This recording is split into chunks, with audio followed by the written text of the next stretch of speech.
Welcome to the fourth part of our tutorial series on how to enter a closed deal. This tutorial will cover the first part of the actual closed deal workflow for a new office lease deal, adding property information. If you selected an existing property record for this deal on the initial new closed deal modular form, then that property will already be linked to your deal and you'll be taken straight to the step to select a space. For this example, we're going to assume a property was not selected before this point.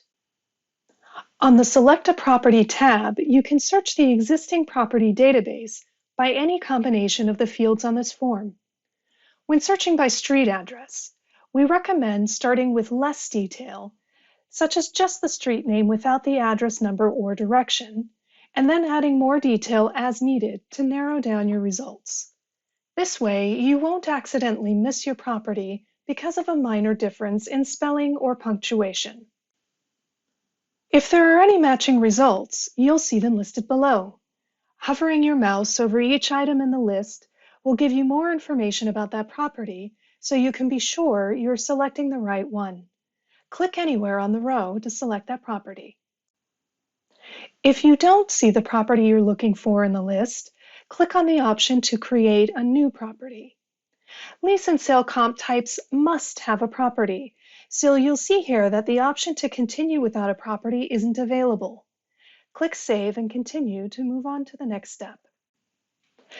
If you select an existing property, you'll see all of the information already associated with this property on the next two tabs, Property Name and Location, and Property Details. If this property currently has active listings downloaded from CoStar or LoopNet, some of the fields will be locked. That's because that information is being managed in CoStar or LoopNet, not in this platform. Fill out at least the required fields, indicated by a yellow field on this form, and click on Continue.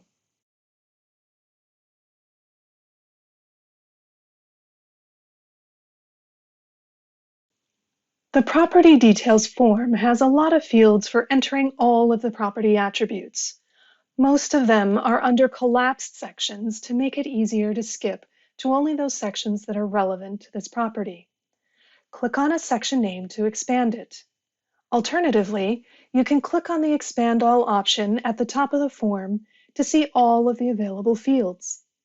When you're done populating attributes for this property, click on Save and Continue.